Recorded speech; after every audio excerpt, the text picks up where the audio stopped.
आज की क्लास में मैं आपको राइबोसोम्स एक्सप्लेन करने जा रही हूँ। राइबोसोम्स बोलते के साथ बच्चों के दिमाग में सबसे पहला जो इम्प्रेशन आता है वो ये है कि सेल के अंदर जब उन्होंने राइबोसोम्स बनाया था छोटी क्लासेस में, तो आप क्या करते थे, एक सेल के अंदर सिर्फ आप ऐसे डॉट्स की तरह एक ग्रैनुलर स्ट्रक्चर हार्डली बना देते थे, इससे ज्यादा आप कुछ नहीं बनाते थे।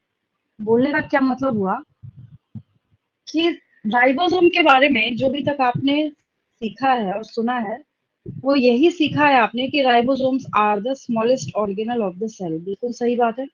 कहीं भी अगर आपको राइबोसोम देखने को मिलेगा, जैसे हम यहाँ पे इस सेल के डायग्राम के बारे में बात करते हैं, ठीक है, तो इस सेल के डायग्राम में ये जो छोटे छोटे ग्रेनुलर स्ट्रक्चर आपको दिख रहा है यहाँ पे, ये राइबोसोम्स है। अब राइबोसोम्स के बारे में खासियत, जैसे यहाँ पे देखिए इस राइबोसोम को इसने मार्क कर रखा है, तो अभी आपको फिलहाल जो इस डायग्राम में दिख रहा है, these are cytoplasmic ribosomes. Ribosome जो है इसकी भी अलग स्टोरी अपनी चल रही होती है। क्या बोलने का मतलब है, ये जब जहां जिस जगह पाया जाएगा, वैरायटी ऑफ राइबोसोम चेंज होता जाएगा। क्या बोलने का मतलब है, जैसे जब मैं आपको डीएनए के बारे में पढ़ा रही थी, तो डीएनए में मैंने आपको सिखाया था कि डीएनए जो है वो अपने साइट ऑफ अकरेंस के हिसाब से क्या करता है, वो अपने स्टेटस को भी चेंज करता जाता है। क्या बोलने का मतलब है कि जैसे अगर प्रोकैरियोट्स के अंदर वो प्रेजेंट होता था तो सिंगल सर्कुलर, यूकैरियोट की बॉडी में अगर प्रेजेंट हुआ तब कैसा होगा, अगर वो यूकैरियोट्स के अंदर प्रेजेंट हुआ तो लीनियर है, डबल स्टैंडर्ड तो खैर होगा ही होगा, मोर इन नंबर होगा। लेकिन अगर उसी सेल के खुद के माइटोकॉन्ड्रिया में हो, प्लांट और एनिमल सेल में, क्लोरोप्लास्ट में हो, प्लांट सेल में, तो कैसा पाया जाएगा, वो बिल्कुल प्रोकैरियोट्स की तरह पाया जाएगा। ठीक उसी तरीके से यहाँ भी समझेंगे ध्यान से जो मैं बोल रही हूँ राइबोसोम्स के बारे में। राइबोसोम्स को भी जब आप एनालाइज करना स्टार्ट करेंगे, इसकी भी सेम स्टोरी जो है वो चल रही होती है। क्या बोलने का मतलब है, अगर आप इस सेल को एनालाइज करें राइबोसोम के बारे में, तो ये आपको डिफरेंट प्लेसेस पे मिलेगा।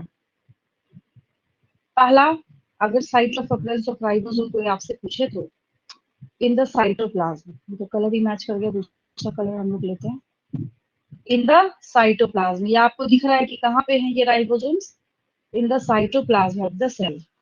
ठीक है, साइटोप्लाज्मिक राइबोसोम। दूसरी बात, अगर मैं ऐसे फर्स्ट ऑफ ऑल अचानक से आपको ये इमेज जो है डायग्राम वो क्लिक करके मैं दिखाऊं और मैं तुरंत आपसे क्वेश्चन पूछूं कि ये क्या है, ये प्रोकैरियोटिक सेल है, यूकैरियोटिक सेल है, जैसे ही आपको नजर आएगा कि आपको इसमें क्या दिख रहा है, न्यूक्लियर मेम्ब्रेन दिख रहा है, माइटोकॉन्ड्रिया दिख रहा है, गोल्गी एपरेटस दिख रहा है, इंस्टेंटली आंसर आएगा कि ये यूकैरियोटिक सेल है। क्यों? क्योंकि आपने शुरुआती क्लासेस में यही सीख रखा है, चाहे बायोलॉजिकल क्लासिफिकेशन चैप्टर की बात करें, चाहे सेल चैप्टर की बात करें, शुरू में मैंने आपको यही सिखा रखा है कि what are the differences between prokaryotic and eukaryotic cell.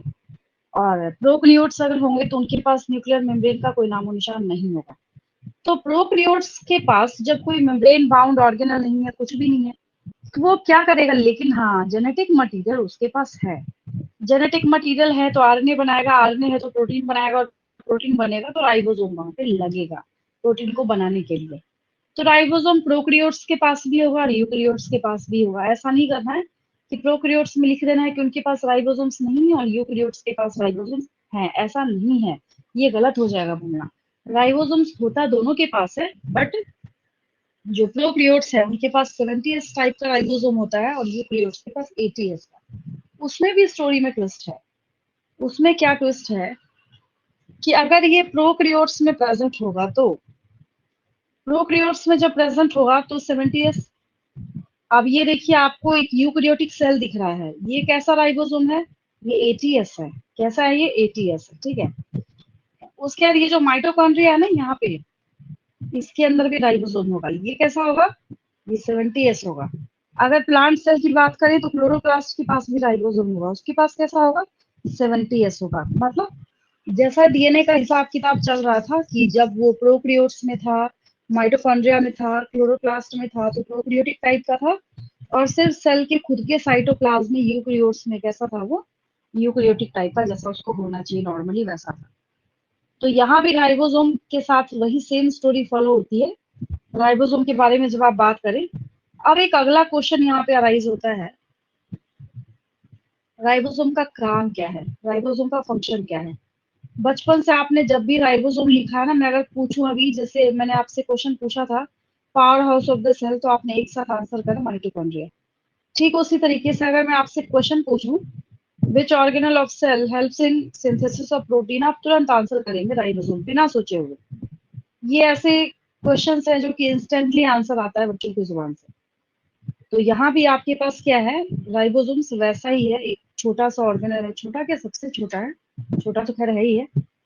और ये जहां जिस जगह पे पाया जाएगा उसके हिसाब से इसका जो स्ट्रक्चर है वो चेंज होता चला जाता है।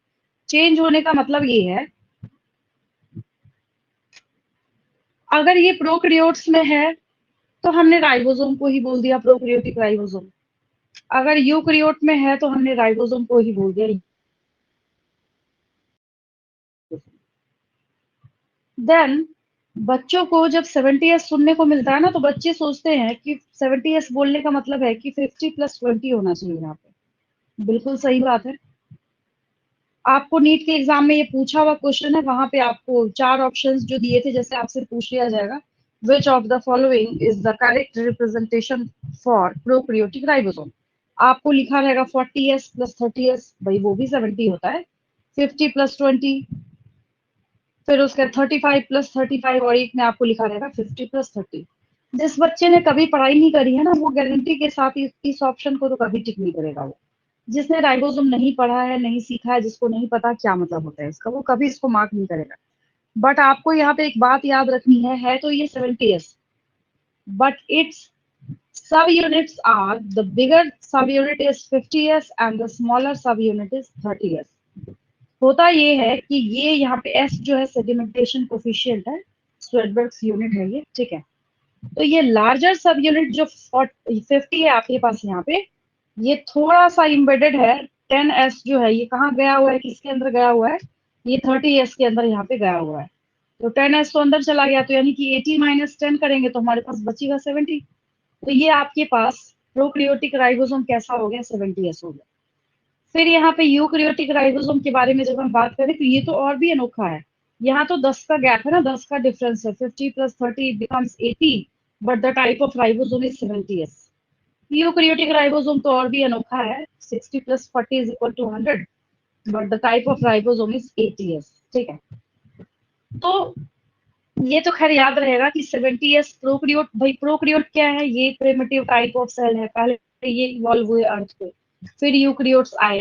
तो पहले काउंटिंग करते हैं तो पहले 70 आता है, तो 70 याद रखेंगे प्रोकैरियोटिक में। फिर उसके बाद 70 के बाद 80 आता है, तो 80 याद रखेंगे यूकैरियोटिक में। पहला ट्रिक ये, दूसरा ट्रिक, जब आप 50+30 करते हैं तो 80 होता है, तो 80 में से 10 माइनस करेंगे तो 70 आएगा। तो कितने का गैप था इसमें, 10 का। बच्चों को मैं कहती हूँ कि इसमें डबल का गैप याद रखो, यहाँ 20 का गैप होगा। नहीं समझ आया 20 का गैप मैंने क्यों बोला, 60+40 इज इक्वल टू 100, लेकिन यहाँ पे क्या है 80s है, तो 100 - 80 कीजिएगा तो 20 होगा ना, मतलब ट्रिक बता रही हूँ मैं। ये आपको लिखना नहीं है कि यहाँ पे 10 का गैप है, यहाँ पे 20 का गैप है, ये मैं आपको याद करने के लिए बता रही हूँ, ठीक है, और कोई बात नहीं है। फिर आप एक क्वेश्चन पूछेंगे कि हमें क्या करना है, हमें कितना याद रखना है, आपको बस इतना याद रखना है। मैंने पूछा प्रोकैरियोटिक राइबोसोम, प्रोकैरियोट्स में कैसा राइबोसोम पाया जाता है, 70s। Question number 1, mention the sub units of 70s, 50s plus 30s। Question number 2. Question number 3. Mention the type of eukaryotic ribosome, 80s। Question number 4 is mention the subunits of eukaryotic ribosome, 60s plus 40s।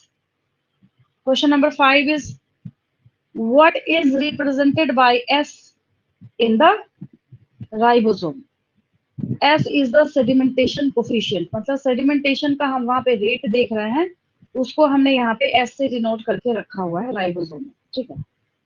तो ribosome क्या हो गया आपके पास, सबसे छोटा granular structure है, तो मैंने यहाँ पे मेंशन करा है ribosomes are the granular structures. और ये ना बच्चों को याद रहता है, इसको सबसे पहले ऑब्जर्व करने का काम जॉर्ज पैलेट ने करा है, ठीक है। तो ribosomes are the granular structures first observed under electron microscope as dense particles by George Palade. इन्होंने इसको डिस्कवर करने का काम किया है, बस जॉर्ज पैलेट राइबोसोम जहां बैठे हैं वहीं पे 5 टाइम्स रिपीट कर लीजिए। 1953 बहुत इंपॉर्टेंट ईयर है, बहुत ज्यादा, बहुत सारा वर्क हुआ है इस ईयर में, बहुत सारा वर्क हुआ है। जैसे जब मैं आपको डीएनए के बारे में पढ़ाऊंगी और आगे भी आप पढ़ेंगे डीएनए के बारे में, तो आपको पता चलेगा कि डीएनए के डबल हेलिकल स्ट्रक्चर को प्रपोज कब किया गया, 1953 में ही किया गया। मतलब 1953 में ही वॉटसन एंड क्रिक को नोबेल प्राइज उसके लिए दिया गया था। हालांकि अभी मैं आपको डीएनए नहीं पढ़ा रही, मैं एक बात बता रही हूँ आपको कि 1953 काफी इंपॉर्टेंट ईयर है, इसमें बहुत सारा वर्क हुआ है, जगह जगह आपको देखने को मिलेगा, सिर्फ यही नहीं। ठीक है। फिर यहाँ पे एक बात करी जाती है, they are composed of ribonucleic acid RNA and proteins. अब एक चीज देखिए, इसके पास ग्रैनुलर स्ट्रक्चर है तो हम मेम्ब्रेन की बात क्यों करें। अब यहाँ पे हम मेम्ब्रेन कहाँ पढ़ रहे हैं, हमने तो सिंपल सी बात बोली कि भाई एक इसके पास लार्जर सब यूनिट है, एक स्मॉलर सब यूनिट है, बस इतनी सी स्टोरी है। मैंने ऐसा तो बोला ही नहीं, आपको पढ़ाया ही नहीं कि ये जो सब यूनिट्स है इसके बाहर आपको ना एग्जाम में एक मेम्ब्रेन ड्रॉ कर लेना, ऐसा तो मैंने बोला ही नहीं, क्योंकि इसके चारों तरफ मेम्ब्रेन जो है वो नहीं होता है। ठीक है। देन जब हम लोग यहाँ पे बात करते हैं तो राइबोसोम जब तक नहीं जाएगा तब तक वहां पे प्रोटीन सिंथेसिस हो ही नहीं सकता। ठीक है। और जहां तक रही बात आरएनए की, तो आरएनए के साथ हमेशा आपको, स्पेशली मैसेंजर आरएनए के साथ, आप आगे जाके सीखेंगे, अभी फिलहाल मैं आपको स्टेटमेंट का मतलब सिखा रही हूँ। जो आपके पास क्या है, मैं राइबोस आरएनए जो है वो 3 तरह के मैं आपको पढ़ाऊंगी आगे जाके। ठीक है। तो उसमें से जो आरएनए है, मैसेंजर आरएनए, उसके साथ आपको हमेशा ये राइबोसोम एसोसिएटेड दिखेगा, जिसकी वजह से यहाँ पे स्टेटमेंट आपको देखने को मिल रहा है, they are composed of ribonucleic acid. RNA को बोला जा रहा है और प्रोटीन। अभी अभी मैंने आपको ये याद करा रखा, आपको याद हो रखा है कि यूकैरियोटिक राइबोसोम कैसा होता है, 80s होता है, 70s होता है। ठीक है। साइट ऑफ अकरेंस में अलग से लिख दूंगी, कहाँ कहाँ पे राइबोसोम आपको देखने को मिलेगा और मिल सकता है। इस पेज का स्क्रीनशॉट लेंगे, मैं आगे बढ़ रही हूँ। हो गया। मैम। इसका भी लेंगे, ये कॉपी में बना लेंगे नोटबुक में। हो हाँ गया। मैम।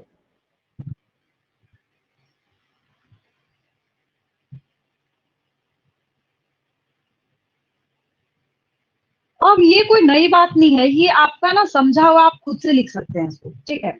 ईच राइबोसोम हैज 2 सब units, one is larger while the another is smaller. ठीक है। The two subunits of 80s ribosomes are 60s plus 40s, while in the 70s ribosomes the subunits are 50s plus 30s. ठीक है। Here S is the Swedberg's unit. क्या दिखाता है, ये किस चीज को रिप्रेजेंट करता है, इट रिप्रेजेंट्स सेडिमेंटेशन कोफिशिएंट। आपके एग्जाम में आएगा, ये रिप्रेजेंट करता है डेंसिटी को, वॉल्यूम को, सेडिमेंटेशन कोफिशिएंट को। तो आपको क्या करना है, यहाँ पे सेडिमेंटेशन कोफिशिएंट को रिप्रेजेंट करने का काम करता है। और एक्चुअली ये सही में डेंसिटी एंड साइज का ही मेजरमेंट है, लेकिन एग्जैक्ट आपके पास क्या हो जाएगा, सेडिमेंटेशन, अगर आपको सेडिमेंटेशन भी ऑप्शन में देखने को मिलेगा तो। ठीक है। और दोनों के दोनों जो 70s और 80s राइबोसोम्स हैं, उनकी खासियत ये है कि आपको दोनों दो दो सब यूनिट के बने हुए दिखते हैं। अब इसके बाद एक अलग से नोट पेज हम लोग तैयार करेंगे किस चीज के लिए, राइबोसोम का डिस्क्रिप्शन पूरा हुआ, ओवर हुआ, डन। आपको एग्जाम में अगर सब्जेक्टिव एग्जाम है तो 3 मार्क्स का क्वेश्चन होगा, आपको ये पूरा जो है वो लिख देना है। ठीक है। अगर हम नीट के एग्जाम की बात करें, फटाफट क्वेश्चन सुन लीजिए, आपको पास स्टेज में मिल जाएगा जब आप नीट के क्वेश्चन पेपर में देखेंगे तो। सब क्वेश्चन यहीं से है। Who discovered ribosome, George Palade, question number 1। Question number 2 is name the smallest organelle of the cell, is the ribosome. उसके बाद आपको ऑप्शन में नीचे लिखा होगा, क्वेश्चन के बहुत तरीके होते हैं, आपको लिखा हुआ वहां पे गोल्जी एपरेटस, माइटोकॉन्ड्रिया, क्लोरोप्लास्ट और ribosome. Which of the following doesn't contain any membrane, तो हम लोग इसको टिक करेंगे, राइबोसोम को। ठीक है। फिर बात करेंगे the type of eukaryotic ribosome is 70s, 80s, both 70s and 80s, none of the above, all of the above। तो यूकैरियोट्स में कैसा होगा, 80s होगा। ठीक है। Next question, mention the prokaryotic ribosome 70s। फंसेंगे लेकिन आप कहाँ पे, वो अभी मैं नोट पेज पे लिखने जा रही हूँ, ठीक है। ये तो 5-6 क्वेश्चन तो इस पेज से हो गए, ये तो इसके सब यूनिट्स हो गए। उसके बाद जब हम लोग यहाँ पे बात करते हैं what is represented by S, वो ऑप्शन के ऊपर डिपेंड करेगा। अगर यूनिट यूनिट यूनिट करके 4 ऑप्शन है तो स्वेटबर्ग्स यूनिट को टिक करेंगे। अगर वहां पे आपको सेडिमेंटेशन कोफिशिएंट कोफिशिएंट करके आपको वहां पे एक लिखा जाएगा कंसंट्रेशन ग्रेडियंट, तो किसको टिक करेंगे, सेडिमेंटेशन कोफिशिएंट को टिक करेंगे। और किस चीज को मेजर करता है, अगर आपको उसके लिए अलग से ऑप्शन बना दिया जाए, एक में लिखा जाए density and size, surface area, volume, तब हम लोग डेंसिटी एंड साइज को टिक करेंगे, ठीक है। अब सवाल ये उठता है, एक लास्ट क्वेश्चन का फॉर्मेट बच गया जो मैं आपको यहाँ पे नोट पेज करके मैं लास्ट में नोट करा देती हूँ, ठीक है। हाँ, उससे पहले इस पेज का स्क्रीनशॉट लेंगे आप, हाँ इस पेज का स्क्रीनशॉट ले लेंगे आप लोग।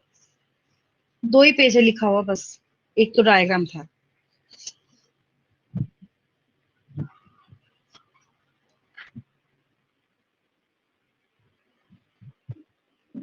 Excuse me ma'am.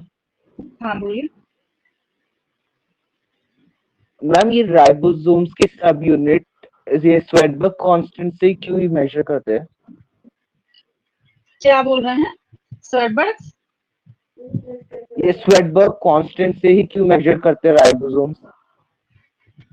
क्योंकि ये जो है, इन्होंने सबसे पहले ये जो आपको दिख रहा है यहाँ पे स्वेटबर्ग यूनिट, इन्होंने अपने नेम पे रखा था इसको। और सेडिमेंटेशन कोफिशिएंट का मतलब है कि सेडिमेंटेशन का रेट है इसका, इन्होंने ऐसा बनाया तो बनाया। अब जैसे पास्कल यूनिट है, तो मैं आपसे क्वेश्चन पूछूं पास्कल क्यों लिखते हैं, तो क्या बोलेंगे? अगर मैं आपसे क्वेश्चन पूछूं कि पास्कल से क्यों डिनोट करते हैं, तो क्या आंसर है आपका? यूनिट है मैम उसकी। तो वही सेम हो गया ना यहाँ पे। और कोई डाउट किसी को? Okay ma'am. और ये स्वेटबर्ग जो है ना, ये केमिस्ट का नाम है ये, ठीक है। और इन्होंने रिसर्च किया था बहुत सारे प्रोटीन्स के ऊपर। इनका जो रिसर्च वर्क है वो जैसे न्यूटन साहब थे ना, वैसे ये स्वेटबर्ग है, रिसर्चर है ये, ठीक है। ऐसा नहीं है कि हमने कोई यहाँ पे मीटर किलोमीटर की तरह कोई यूनिट लिख रखी है। याद रखेंगे ये स्वेटबर्ग साहब, जो अगर आपको नहीं पता तो मैं यहाँ पे लिख देती हूँ। देखिए, हो सकता है आपको कंफ्यूजन हो, में भी मैं यहाँ पे नोट कर देती हूँ।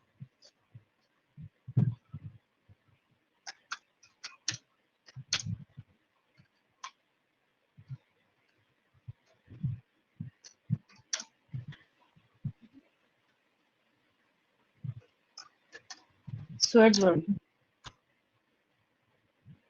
was a Swedish chemist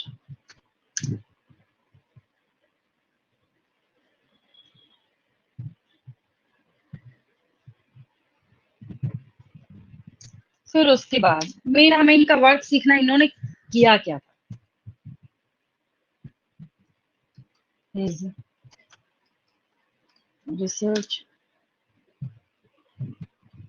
was on colloids and protein. तो प्रोटीन के ऊपर जब ये स्टडी कर रहे थे, तो करते करते करते क्या हुआ, ऑब्वियस है प्रोटीन बनाने में हेल्प करेगा राइबोसोम।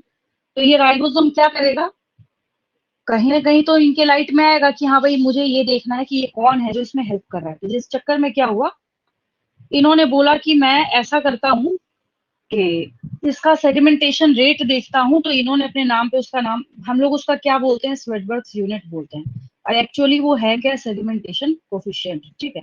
तो इन्होंने इसके ऊपर क्या किया, वर्क किया। और मतलब हेल्प किसका लिया था इन्होंने सेडिमेंटेशन वगैरह को देखने के पहले, तो सेंट्रीफ्यूगेशन की मदद ली थी इन्होंने, ठीक है। बस इतनी सी बात है। हाँ, एक और मैं नोट आपका साइट ऑफ अकरेंस के लिए लिखने जा रही थी, मैं भूल गई। देखिए, एक और चीज आप यहाँ पे लिखेंगे,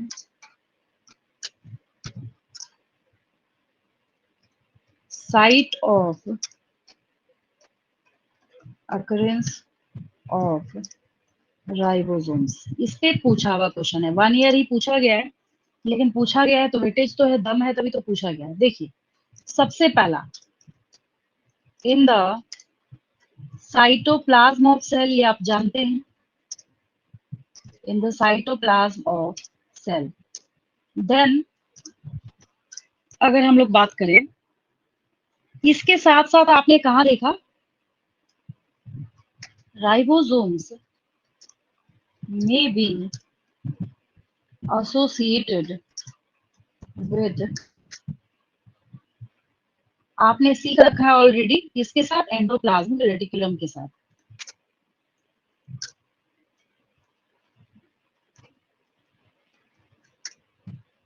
रेटिकुलम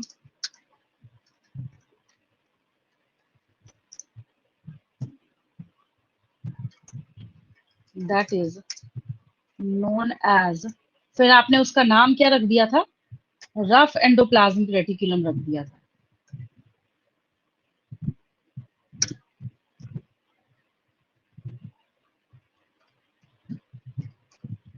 रफ एंडोप्लाज्मिक रेटिकुलम।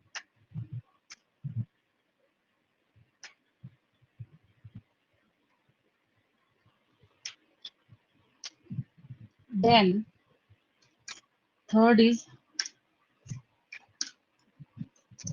इन प्रोकैरियोटिक सेल, वहां तो मिलेगा ही मिलेगा आपको, भले ही इसका क्या हो जाए, टाइप अलग हो जाए।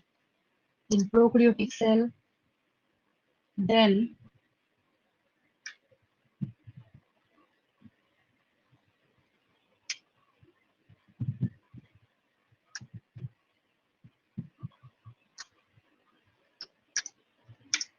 इन, क्योंकि सेमी ऑटोनोमस ऑर्गेनेल्स हैं mitochondria and Golgi body in mitochondria, और ये आपको मुझे बताने की जरूरत नहीं है, ये यूकैरियोटिक है। यूकैरियोट्स कर दीजिए, ज्यादा बेटर है। Next in chloroplast.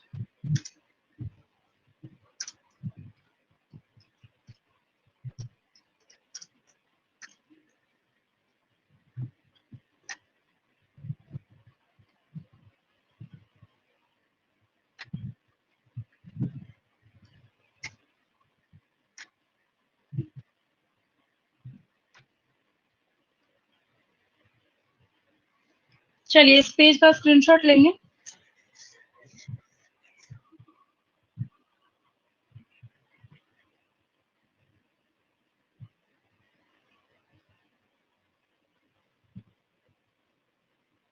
हो गया।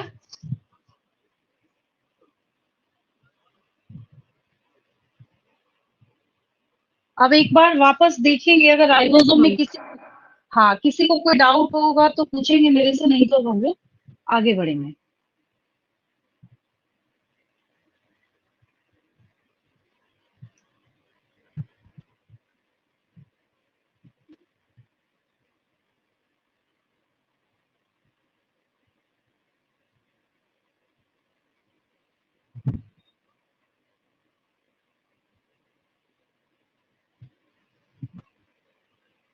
कोई डाउट तो नहीं किसी को, क्लियर बिल्कुल? No, ma'am, no doubt.